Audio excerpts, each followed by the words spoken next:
মায়ের হাত ধরো, মায়ের হাত ধরো। নিচে দিয়ে তাকিয়ে না কোনো সামনে তাকা। এটা ভাঙবে না, তোমরা যেটা ইয়ে দেখেছো, শর্ট ভিডিওতে দেখেছো, সেরকম ভাঙে না।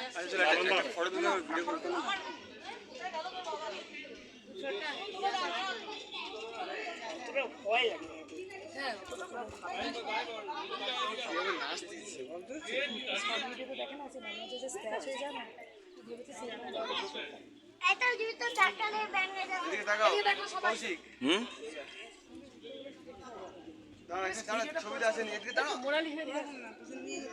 বাচ্চাদেরকে নিচে থাকে না, সবসময় উপরে তাকাতে হয়।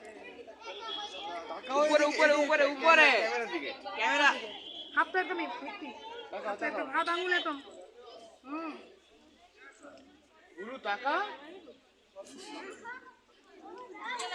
ওদের 4 জনের আগে তুলো, বাচ্চাগুলো তুলে দাও। ধরো ধরো, তোলা দরকার কি আছে?